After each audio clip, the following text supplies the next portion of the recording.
नमस्कार दोस्तों, मैं अमित कुमार स्वागत करता हूं आप सभी का अपने YouTube चैनल पर। तो दोस्तों, आज हम लोग पढ़ने वाले हैं भारत की प्रमुख मिट्टी के बारे में। ठीक है दोस्तों, तो आते हैं अपने टॉपिक पे और शुरू करते हैं। तो सबसे पहले बात आती है कि मिट्टी का अध्ययन किस में किया जाता है। मिट्टी के बारे में पढ़ना है तो ये तो पता होना चाहिए कि मिट्टी का अध्ययन किस में किया जाता है। तो मिट्टी का जो अध्ययन किया जाता है वो किया जाता है पेडोलॉजी में। किसमें किया जाता है? पेडोलॉजी में। पेडोलॉजी में किसमें? पेडोलॉजी में। इसी नाम से एक मिलता जुलता नाम आता है पेट्रोलॉजी। क्वेश्चन पूछता है कि पेट्रोलॉजी में किसका अध्ययन किया जाता है? पेट्रोलॉजी। तो पेट्रोलॉजी में जो है आपका चट्टान का अध्ययन किया जाता है। किसका अध्ययन किया जाता है? चट्टान का अध्ययन किया जाता है। ये दोनों याद रखेंगे। पेडोलॉजी में मिट्टी का अध्ययन किया जाता है जबकि पेट्रोलॉजी में चट्टान का अध्ययन किया जाता है। ठीक है, अब बात करते हैं कि हमारे भारत में कितने प्रकार की मिट्टी पाई जाती है। तो सबसे पहले बात है कि हमारे भारत में जितने भी मिट्टियां होती हैं उसको भारतीय कृषि अनुसंधान संस्था के द्वारा कुल 8 वर्गों में बांटा गया है। हमारे भारत में जितने भी मिट्टी है उसको कुल कितने वर्गों में बांटा गया है? तो टोटल 8 वर्गों में। पहला आता है जलोढ़ मिट्टी, दूसरा आता है काली मिट्टी, तीसरा आता है लाल मिट्टी, चौथा आता है लेटराइट मिट्टी, पांचवा आता है मरुस्थलीय मिट्टी, छठा आता है पर्वतीय मिट्टी, सातवां आता है आपका दलदली मिट्टी और आठवां आता है आपका लवणीय एवं क्षारीय मिट्टी। ये 8 प्रकार की मिट्टी है। अब बात करते हैं जो जलोढ़ मिट्टी हो गया, काली मिट्टी, लाल मिट्टी एवं लेटराइट मिट्टी, ये चारों के चारों जो मिट्टी होते हैं ये सर्वाधिक उपयुक्त माने जाते हैं। ऐसा क्यों? क्योंकि ये सारे सबसे ज्यादा उपजाऊ होते हैं। उपजाऊ मतलब इसमें किसी ना किसी चीज का कृषि इस पे किया जाता है। तो इन चारों मिट्टी को ही हम क्या मानते हैं? सबसे ज्यादा उपयुक्त मानते हैं, जिसका हम सबसे ज्यादा प्रयोग करते हैं, यूज करते हैं। और बाकी जो चार है तो उसका हम इस्तेमाल ना के बराबर करते हैं। होता है, बहुत कम होता है, लेकिन ना के बराबर होता है, इसलिए इसे उपयुक्त मिट्टी नहीं माना जाता है। बल्कि उपयुक्त मिट्टी किसे माना जाता है? तो इन्हीं चार को। किसे किसे? तो जलोढ़ मिट्टी को, काली मिट्टी को, लाल मिट्टी को और लेटराइट मिट्टी को। ठीक है, हम बात करते हैं। क्वेश्चन पूछता है कि बताइए हमारे भारतीय क्षेत्र के भूभाग पर सर्वाधिक मात्रा में मतलब कौन सी मिट्टी पाया जाता है? तो जलोढ़ मिट्टी। आप देख सकते हैं यहाँ पे 44% के आसपास कौन सा मिट्टी पाया जाता है? जलोढ़ मिट्टी। हमारे भारत में सर्वाधिक मिट्टी कौन सा पाया जाता है? जलोढ़ मिट्टी। उसके बाद कौन सा पाया जाता है? तो लाल मिट्टी। ठीक है, उसके बाद काली मिट्टी, तब जाके लेटराइट मिट्टी। ठीक है, ये चारों मिट्टी।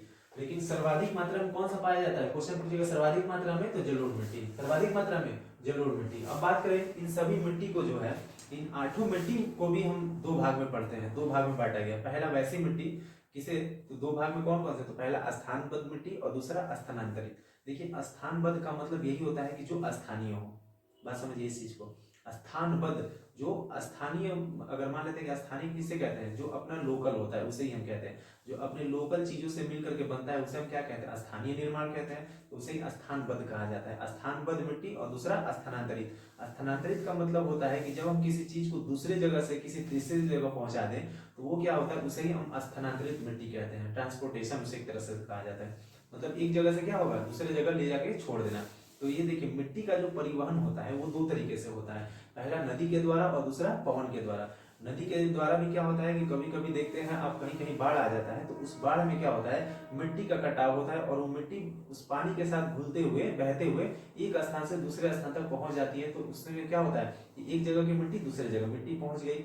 वैसे क्या होता है कि मतलब मिट्टी का नवीनीकरण होता है। ठीक है, नवीनीकरण होता है, जिससे क्या होता है कि वहां की जो मिट्टी होती है बहुत ही ज्यादा उपजाऊ होती है। यही कारण है कि क्वेश्चन पूछता है कि बताइए सबसे ज्यादा उपजाऊ मिट्टी कौन सा है? तो हम जलोढ़ मिट्टी कहते हैं। कौन सा? जलोढ़ मिट्टी। क्यों? तो इसका सबसे बड़ा यही कारण है कि इस मिट्टी का क्या होता है? प्रत्येक वर्ष नवीनीकरण होता है बाढ़ के द्वारा। पवन के द्वारा भी होता है, लेकिन बाढ़ के द्वारा सबसे ज्यादा होता है। क्योंकि बाढ़ आएगा तो पता है सिर्फ पानी लेकर तो आएगा नहीं, उसके साथ साथ मिट्टी भी आता है। यही कारण है कि जलोढ़ मिट्टी को सबसे ज्यादा उपजाऊ तथा ये सबसे ज्यादा कृषि योग्य मिट्टी भी माना जाता है। सबसे ज्यादा कृषि योग्य कौन सा मिट्टी माना जाता है? जलोढ़ मिट्टी। क्यों? तो इसका सर्वाधिक क्या होता है? इसका प्रत्येक वर्ष नवीनीकरण होता है। यही कारण है और कोई कारण नहीं है। अब बात करें स्थानबद्ध मिट्टी किसे कहते हैं? तो स्थानबद्ध मिट्टी हम उसे कहते हैं वैसी मिट्टी जिसके निर्माण में स्थानीय एवं मूल चट्टान, स्थानीय एवं मूल चट्टान का निर्माण सर्वाधिक होता है, प्रभाव सर्वाधिक होता है, उसे हम क्या कहते हैं? स्थानबद्ध मिट्टी कहते हैं। वैसे मिट्टी जिसके निर्माण में स्थानीय एवं मूल चट्टान का सर्वाधिक प्रभाव होता है उसे हम क्या कहते हैं? स्थानबद्ध चट्टान, स्थानबद्ध मिट्टी कहते हैं। बात करें कौन कौन से, तो इसके अंतर्गत किस किस मिट्टी को रखा गया है? तो लाल मिट्टी, काली मिट्टी और लेटराइट मिट्टी। स्थानबद्ध मिट्टी के अंतर्गत कौन कौन से आते हैं? तो लाल मिट्टी, काली मिट्टी और लेटराइट मिट्टी। अब बात करते हैं स्थानांतरित मिट्टी के बारे में। तो स्थानांतरित हमने अभी बताया कि वैसी मिट्टी जिसके निर्माण में स्थानीय एवं मूल चट्टान का कोई प्रभाव नहीं पड़ता उसे हम क्या कहते हैं? स्थानांतरित मिट्टी कहते हैं। क्योंकि आपको पता है कि स्थानांतरित का मतलब होता है एक स्थान से दूसरे स्थान तक ले जाना। ठीक है, हम यहाँ पे देखे हैं, देखिए ये क्या कहते हैं, स्थान एवं मूल चट्टान का कोई प्रभाव नहीं पड़ता है। ठीक है, वैसे ही हम क्या कहते हैं, स्थानांतरित। इसमें दो मिट्टी को रखा गया, पहला जलोढ़ मिट्टी और तीसरा मरुस्थलीय।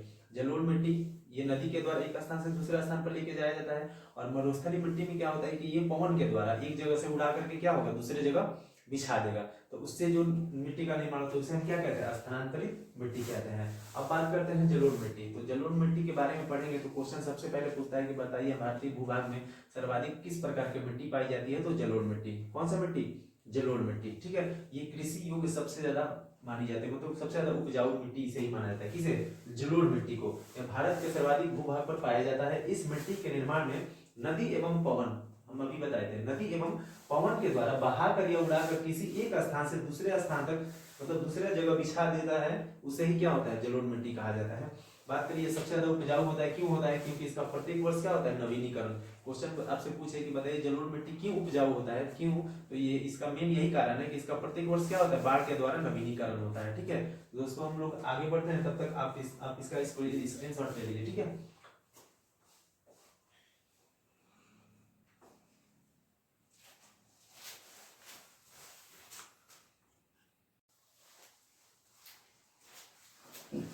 तो दोस्तों हम लोगों ने देखा जलोढ़ मिट्टी, उसके बारे में कुछ और चीजें जान लेते हैं। ठीक है, तो जलोढ़ मिट्टी देखिए, जलोढ़ मिट्टी जैसे कि हमारे भारत में सर्वाधिक मात्रा में कौन सी मिट्टी पाई जाती है, तो जलोढ़ मिट्टी पाई जाती है। अब दूसरा क्वेश्चन आता है कि जिस तरह से हमारे भारत में जलोढ़ मिट्टी सबसे ज्यादा प्रसिद्ध है, उसी तरह और बाकी देशों में कुछ वहाँ की मिट्टियाँ प्रसिद्ध है जो वहाँ की कृषि के लिए सबसे ज्यादा उपजाऊ मानी जाती है। तो क्वेश्चन पूछता है, बताइए कि भारत की जलोढ़ मिट्टी की तुलना रूस की किस मिट्टी से की जाती है, तो रूस की स्टेपस मिट्टी के द्वारा, स्टेपस मिट्टी से की जाती है।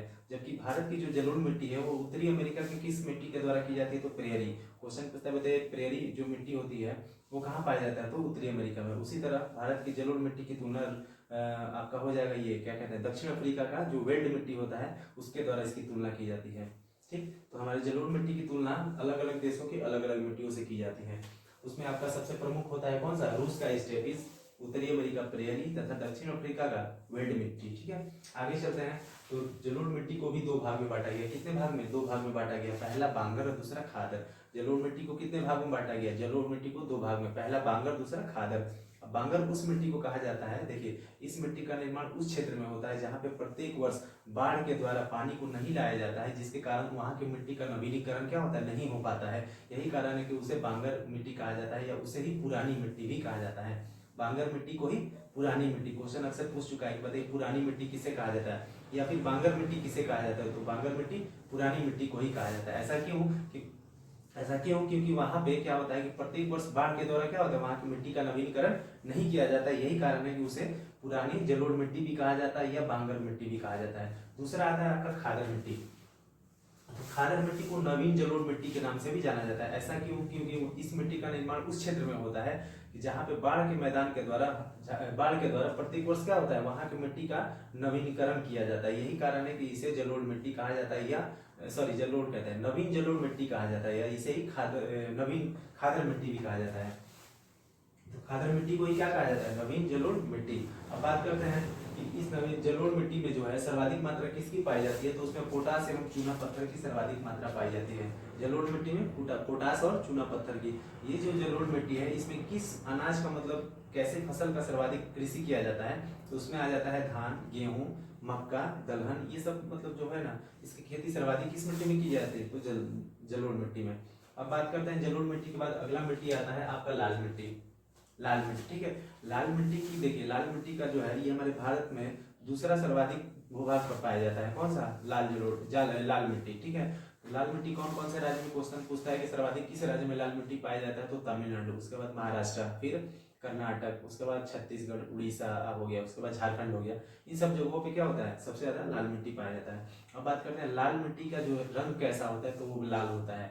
लाल मिट्टी का रंग लाल क्यों होता है, ये क्वेश्चन पूछ चुका है कि बताइए लाल मिट्टी का रंग लाल क्यों होता है, तो वो होता है आपका फेरस ऑक्साइड के कारण, FeO2 जिसे आयरन ऑक्साइड कहा जाता है। ठीक है, इसे ही लौ ऑक्साइड भी कहा जाता है। तो लौ ऑक्साइड के कारण ही लाल मिट्टी का रंग क्या होता है, लाल होता है। लाल मिट्टी का रंग लाल होता है, यही कारण है, फेरस ऑक्साइड के ही कारण होता है। ये जो मिट्टी होती है, क्वेश्चन पूछता है कि बताइए लाल मिट्टी का जो प्रकृति होता है वो कैसा होता है। तो लाल मिट्टी की जो प्रकृति होती है वो अम्लीय होती है। कैसा होता है? अम्लीय होती है। ठीक है, जब इस लाल मिट्टी में जब पानी मिला दिया जाता है, जब लाल मिट्टी में जब पानी मिला दिया जाता है तो उसका रंग कैसा हो जाता है? पीला हो जाता है। उसका रंग कैसा हो जाता है? पीला। जब लाल मिट्टी में जब जल मिला दिया जाता है तो इसका कलर कैसा हो जाता है? पीला होता है। हालांकि इसका इस लाल मिट्टी का रंग कैसा होता है? तो लाल होता है। क्यों होता है? तो लौ ऑक्साइड की उपस्थिति के कारण ही होता है। जब इसमें जल मिला देने से इसका रंग कैसा हो जाता है? तो ये पीला हो जाता है। अब क्वेश्चन पूछता है बताइए लाल मिट्टी में सर्वाधिक मात्रा में क्या पाया जाता है? तो लोहा एवं एल्यूमिनियम की मात्रा सर्वाधिक पाई जाती है लाल मिट्टी में। इसमें क्या पाया जाता है? लोहा एवं एल्यूमिनियम। ठीक है, ये दोनों की मात्रा सर्वाधिक पाई जाती है। और इसमें जो कृषि की जाती है वो दलहन, तंबाकू, इस टाइप का तंबाकू वगैरह का खेती किया जाता है, या फिर मोटे अनाज आप कह रहे, मोटे अनाज का भी खेती किस मिट्टी में किया जाता है? तो लाल मिट्टी में किया जाता है। तो हम लोग आगे बढ़ते हैं। ठीक है, लाल मिट्टी हमारा हो गया, हम आगे चलते हैं। तब तक आप इसका तो हम दोस्तों देखते हैं अपना अगला मिट्टी। ठीक है, तो हम लोगों ने पढ़ा जलोढ़ मिट्टी, फिर लाल मिट्टी, अब आते हैं काली मिट्टी पे। तो काली मिट्टी देखिए, काली मिट्टी जो होता है ये काली मिट्टी हमारे भारतीय भूभाग में सर्वाधिक मात्रा में, तीसरा सर्वाधिक मात्रा में पाया जाता है। कौन सी? काली मिट्टी। तो तीसरा सर्वाधिक मात्रा में पाए जाने वाला कौन सा मिट्टी? काली मिट्टी। ठीक है, काली मिट्टी को देखिए स्थानीय भाषा में इसे रेगुर मिट्टी के नाम से भी जाना जाता है। किस नाम से? रेगुर मिट्टी को। क्वेश्चन पूछता है कि बताइए किस मिट्टी को रेगुर मिट्टी के नाम से भी जाना जाता है? तो काली मिट्टी को। काली मिट्टी में सबसे ज्यादा कपास की कृषि होती है। यही कारण है कि इस मिट्टी को काली कपासी के नाम से भी जानते हैं। किस कौन सा नाम से? काली कपासी के नाम से भी जानते हैं। ठीक है, इस काली मिट्टी का जो निर्माण होता है हमारे भारत में सबसे ज्यादा महाराष्ट्र में पाया जाता है। महाराष्ट्र राज्य में, ठीक है, सबसे ज्यादा काली मिट्टी पाई जाती है। इस मिट्टी का जो काला रंग होता है वो लौ ऑक्साइड तथा एल्यूमिनियम के कारण होता है। क्वेश्चन पूछता है कि बताइए कि हमारे भारत में सबसे ज्यादा किस राज्य में काली मिट्टी पाई जाती है, या फिर काली मिट्टी का जो विस्तार है वो सर्वाधिक किस राज्य में है? तो महाराष्ट्र में। इस मिट्टी का काला रंग क्यों होता है? तो लौ ऑक्साइड तथा एल्यूमिनियम के कारण होता है। इस मिट्टी में देखिए, इस मिट्टी में सबसे ज्यादा कपास की खेती होती है। किस मिट्टी में? काली मिट्टी में। इसमें सबसे ज्यादा कपास की खेती होती है, मोटे अनाज की, सोयाबीन की, उसके बाद से खट्टेदार फल एवं रसदार फल, इन सब का कृषि सबसे ज्यादा किसमें होता है? तो काली मिट्टी में होती है। काली मिट्टी में देखिए इसमें क्या होता है कि जल अवशोषण का गुण सबसे ज्यादा पाया जाता है। किस मिट्टी में? काली में। यही कारण है कि जब ये जल को अवशोषित कर लेता है तो इसके ऊपरी सतह पर क्या होता है कि दरारें पड़ जाती हैं। यही कारण है कि इस मिट्टी को स्वतः जुताई वाला मिट्टी भी कहा जाता है। ठीक है, स्वतः जुताई वाला मिट्टी भी कहा जाता है। इस मिट्टी का जो सर्वाधिक विस्तार कहाँ पाया जाता है? तो महाराष्ट्र में पाया जाता है। सबसे ज्यादा विस्तार महाराष्ट्र में। जबकि इस मिट्टी में सबसे ज्यादा खेती किसकी होती है? तो कपास की। सर्वाधिक किसकी होती है? कपास की। क्वेश्चन पूछा है कि बताइए सर्वाधिक कपास की खेती या फिर कपास की खेती किस मिट्टी में सर्वाधिक होती है? तो काली मिट्टी में। अब बात करते हैं, आगे चलते हैं, लेटराइट मिट्टी हमारा चौथा। तीन मिट्टी हम लोग पढ़ लिए, जलोढ़ मिट्टी, लाल मिट्टी, काली मिट्टी। अब आते हैं लेटराइट मिट्टी। देखिए ये जो लेटराइट मिट्टी होती है इसका सर्वाधिक विस्तार केरल राज्य में है। लेटराइट मिट्टी का विस्तार सर्वाधिक कहाँ पे है? तो केरल राज्य में है। केरल राज्य में इसकी मात्रा उस जगह सबसे ज्यादा पाया जाता है लेटराइट मिट्टी जहाँ पे औसत वार्षिक वर्षा जो होता है, औसत वार्षिक वर्षा सबसे ज्यादा होता है। खासकर मेघालय क्षेत्र हो गया, वैसी जगह जहाँ पे सबसे ज्यादा बारिश होती है। सीधा सीधा ये समझिए, वैसा क्षेत्र जहाँ पे सबसे ज्यादा बारिश होती है वहाँ पे कौन सा मिट्टी पाया जाता है? तो आपका लेटराइट मिट्टी पाया जाता है। इसमें इस मिट्टी पे जो कृषि होती है उसमें चाय होता है, चाय, कॉफी, उसके बाद से आपका ये क्या कहते हैं, रबड़ की खेती होता है, मसाले की खेती होता है। केरल में भी मसाले की खेती सबसे ज्यादा होता है। तो रबड़ की, चाय की, कॉफी की, जैसे आप देख लीजिए दार्जिलिंग, तो दार्जिलिंग में भी बारिश वैसे ही होता है, वहाँ भी चाय की खेती होती है। वैसे ही कर्नाटका में भी होता है मसाले, काजू की खेती, केले की खेती सर्वाधिक वैसे जगहों पे होता है जहाँ पे औसत वार्षिक वर्षा क्या हो? सबसे ज्यादा होता है। औसत वार्षिक वर्षा सबसे ज्यादा वहीं पे होता है। आगे चलते हैं, तो इस मिट्टी का जो उपयोग होता है घरों के जो निर्माण में ईंट का हम प्रयोग करते हैं। जो ईंट बनता है, क्वेश्चन पूछ चुका है कि बताइए ईंट जो बनता है वो किस मिट्टी से बनाया जाता है? तो लेटराइट मिट्टी से ही बनाया जाता है। यहाँ पे मैंने लिखा है, देखिए इस मिट्टी का उपयोग घरों के निर्माण में लगने वाले ईंट में किया जाता है। ठीक है, इसके बाद अगला हमारा मिट्टी है मरुस्थलीय मिट्टी। ये कुछ खास नहीं है क्योंकि ये मरुस्थलीय जगहों पे पाया जाता है सबसे ज्यादा। तो ये कौन से जगह पे? तो राजस्थान, गुजरात, पंजाब, हरियाणा के राज्य में सबसे ज्यादा पाया जाता है। जबकि इस मिट्टी में सर्वाधिक खेती किसकी की जाती है? तो मोटे अनाज की। और किसी चीज का खेती हो नहीं पाएगा। तो यहाँ पे सबसे ज्यादा किसकी खेती होती है? तो मोटे अनाज का खेती किसमें? मरुस्थलीय मिट्टी में किया जाता है। ठीक है, तो आप लोग इसको तब तक स्क्रीनशॉट ले लीजिए।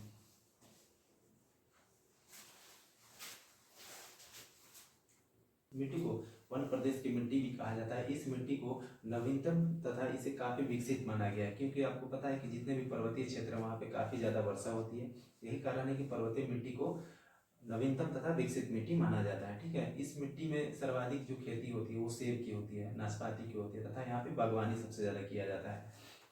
बात करते हैं कि ये जो मिट्टी होता है इस मिट्टी की प्रकृति कैसी होती है, तो वो अम्लीय होता है। ठीक है, अम्लीय। बात करते हैं अगला मिट्टी दलदली, ये हमारा सातवां है। ठीक है, दलदली। ये दलदली मिट्टी का जो विस्तार होता है ये सर्वाधिक केरल राज्य में होता है। कहाँ पे होता है? सर्वाधिक केरल राज्य में होता है। जबकि इसमें खेती किसकी होती है? तो चावल की। वैसे भी अगर चावल धान वगैरह की अगर पूछे तो सबसे ज्यादा कृषि किस मिट्टी में होता है? तो जलोढ़ मिट्टी में होता है। आगे चलते हैं लवण एवं क्षारीय मिट्टी, ये हमारा अंतिम है। देखिए इसमें क्या होता है कि इसमें केशिकत्व की प्रक्रिया होती है। इस मिट्टी में केशिकत्व की प्रक्रिया, कैपिलरिटी सिस्टम होता है। इसमें क्या होता है कि इस मिट्टी के जो ऊपर में जो पोषक पदार्थ पाया जाता है वो पोषक पदार्थ जल में घुलकर उस मिट्टी के नीचे चला जाता है, जिसके कारण इस मिट्टी के ऊपरी सतह पे क्या होता है कि सफेद एवं नमकीन परत जम जाता है। ठीक है, जिसके कारण ये जो भूमि होती है अनउपजाऊ होती है, मतलब इस पे किसी भी प्रकार की खेती नहीं की जा सकती। यही कारण है कि इस मिट्टी को रे या कलर के नाम से भी जाना जाता है, या फिर चौपन भी कहा जाता है, या फिर इसी को बंजर भी कहा जाता है, ऊसर भी कहा जाता है ऐसी भूमि को। तो इस मिट्टी को उपजाऊ बनाने के लिए इसमें क्या किया जाता है कि जिप्सम का प्रयोग किया जाता है। किसका? जिप्सम का। ये अक्सर क्वेश्चन पूछ चुका है कि किसी भी मिट्टी को उपजाऊ बनाने के लिए उसमें किसका प्रयोग किया जाता है? जो जिप्सम का। ठीक है, याद रखिएगा, ये मोस्ट इंपॉर्टेंट है। किसी भी मिट्टी को उपजाऊ बनाने के लिए किसका प्रयोग किया जाता है? तो जिप्सम का प्रयोग किया जाता है। तो दोस्तों उम्मीद करते हैं कि ये वीडियो आप लोग को अच्छा लगा होगा। ये हमारा पूरा मतलब मिट्टी का जो टॉपिक था कंप्लीट हुआ। तो उम्मीद करते हैं ये वीडियो आप लोग को अच्छा लगा होगा। अगर ये वीडियो आप लोग को अच्छा लगे तो प्लीज़ दोस्तों इस वीडियो को आगे तक शेयर करें, लाइक करें, सब्सक्राइब करें। ठीक है दोस्तों, तो हम लोग फिर मिलते हैं अगले